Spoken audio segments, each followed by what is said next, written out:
Aku Ammar bin Said. Aku datang untuk menggantikan ayahku yang telah gugur." Rasul dengan terharu memeluk anak muda itu. "Engkau adalah pemuda Islam yang sejati, Ammar. Allah memberkatimu." Hari itu pertempuran berlalu cepat. Pertumpahan darah berlangsung hingga petang. Pagi-pagi seorang utusan pasukan Islam berangkat dari perkemahan di medan tempur. Mereka menuju ke rumah Nusaybah. Setibanya di sana, wanita yang tabah itu sedang termangu-mangu menunggu berita. "Ada kabar apakah gerangan?" serunya gemetar ketika sang utusan belum lagi membuka suaranya. "Apakah anakku gugur?" Utusan itu menunduk sedih. "Betul. Inna lillah." Nusaybah bergumam kecil. Ia menangis. "Kau berduka ya Ummu Ammar?" Nusaybah menggeleng kecil. "Tidak, aku gembira. Hanya aku sedih. Siapa lagi yang akan ku berangkatkan saat masih kanak-kanak?" Dengar itu, saat yang sedang berada tepat di samping ibunya menyela. "Ibu, jangan remehkan aku. Jika engkau izinkan, akan aku tunjukkan bahwa Sa'ad adalah putra seorang ayah yang gagah berani." Nusaybah terperanjat. Ia memandang putranya. "Kau tidak takut, nak?" Sa'ad yang sudah meloncat ke atas kudanya menggeleng yakin. Sebuah senyum terhias di wajahnya ketika Nusaybah dengan besar hati melambaikan tangannya saat hilang bersama utusan tentara itu. Di arena pertempuran, Sa'ad betul-betul menunjukkan kemampuannya. Pemuda berusia 13 tahun itu telah banyak menghempaskan nyawa orang kafir hingga akhirnya tibalah saat itu, yakni ketika sebilah anak panah menancap di dadanya. Saat tersungkur mencium bumi dan menyerukan, "Allahu Akbar." Kembali Rasulullah memberangkatkan utusan ke rumah Nusaybah. Mendengar berita kematian itu, Nusaybah meremang bulu tengkuknya. "Hai utusan," ujarnya, "kau saksikan sendiri, aku sudah tidak memiliki apa-apa lagi. Hanya masih tersisa diriku yang tua ini. Untuk itu, izinkanlah aku ikut bersamamu ke medan perang." Sang utusan mengerutkan keningnya. "Tapi engkau wanita ya ibu." Nusaybah tersinggung. "Engkau meremehkan aku karena aku wanita? Apakah wanita tidak ingin pula masuk ke surga melalui jihad?" Nusaybah tidak menunggu jawaban dari utusan tersebut. Ia menghadap Rasulullah dengan mengendarai kuda yang ada. Tiba di sana, Rasulullah mendengarkan semua perkataan Nusaybah. Setelah itu Rasulullah pun berkata dengan senyum, "Nusaybah yang dimuliakan Allah, belum masanya wanita mengangkat senjata. Untuk sementara engkau kumpulkan saja obat-obatan dan rawatlah tentara yang luka-luka. Pahalanya sama dengan yang bertempur." Mendengar penjelasan Nabi demikian, Nusaybah pun segera menenteng obat-obatan dan berangkatlah ke tengah pasukan yang sedang bertempur. Dirawatnya mereka yang mengalami luka-luka dengan cermat. Pada suatu saat, ketika ia sedang menunduk dan memberi minum seorang prajurit muda yang luka-luka, tiba-tiba rambutnya terkena percikan darah.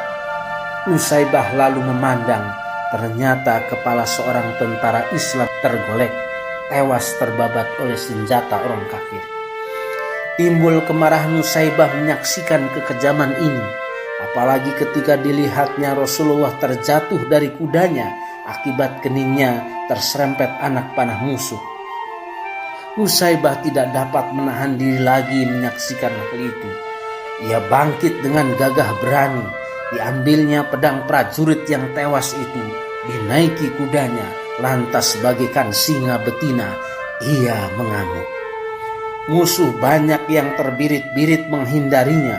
Puluhan jiwa orang kafir pun tumbang. Hingga pada suatu waktu, ada seorang kafir yang mengendap dari arah belakang dan langsung menebas putus lengan kirinya. Nusaybah pun terjatuh, terinjak-injak oleh kuda. Peperangan terus berjalan. Medan pertempuran makin menjauh hingga tubuh Nusaybah teronggok sendirian. Tiba-tiba Ibnu Mas'ud menunggang kudanya, mengawasi kalau ada orang yang bisa ditolongnya. Sahabat itu begitu melihat ada tubuh yang bergerak-gerak dengan susah payah, dia segera mendekatinya, dipercikannya air ke muka tubuh itu. Akhirnya Ibnu Mas'ud mengenalinya. "Istri Sa'idkah engkau?" Nusaybah samar-samar memperhatikan penolongnya, lalu bertanya, "Bagaimana dengan Rasulullah? Selamatkah Baginda?" "Baginda Rasulullah tidak kurang suatu apapun." "Engkau Ibnu Mas'ud bukan? Pinjamkan kuda dan senjatamu kepadaku." "Engkau masih terluka parah Nusaybah? Engkau mau menghalangi aku untuk membela Rasulullah?" Terpaksa Ibnu Mas'ud menyerahkan kuda dan senjatanya. Dengan susah payah Nusaybah menaiki kuda itu, lalu menerapkannya menuju ke medan pertempuran. Banyak musuh yang dijungkir balikannya, namun karena tangannya sudah buntung, akhirnya tak urung juga lehernya terbabat putus oleh sabetan pedang musuh. Gugurlah wanita perkasa itu ke atas pasir, darahnya membasahi tanah yang dicintainya. Tiba-tiba langit berubah mendung, hitam kelabu. Padahal tadinya langit tampak cerah dan terang benderang. Pertempuran terhenti sejenak. Rasul kemudian berkata kepada para sahabatnya, "Kalian lihat langit tiba-tiba menghitam bukan? Itu adalah bayangan para malaikat yang beribu-ribu jumlahnya. Mereka berduyun-duyun menyambut kedatangan arwah Nusaybah, wanita yang perkasa." Subhanallah, Allahu Akbar, Allahu Akbar. Tanpa pejuang sejati seperti dia, mustahilah agama Islam bisa sampai dengan damai kepada kita yang hidup di zaman sekarang. Semoga Allah Azza wa Jalla menempatkan mereka dan kita semua di surganya, di samping Rasulullah Shallallahu Alaihi Wasallam. Amin. Sekarang apa yang telah kita perbuat untuk menegakkan dinul Islam ini? Mudah-mudahan kisah penuh inspiratif ini dapat menggugah jiwa juang kita, agar kita tidak cengeng melepas anak-anak yang sedang berjuang, melepas suami-suami yang berjuang. Kalau kita ingin anak kita menjadi kuat, maka kita harus menjadi ibu yang kuat terlebih dahulu. Wallahu a'lam bishawab. Semoga bermanfaat untuk kita semua.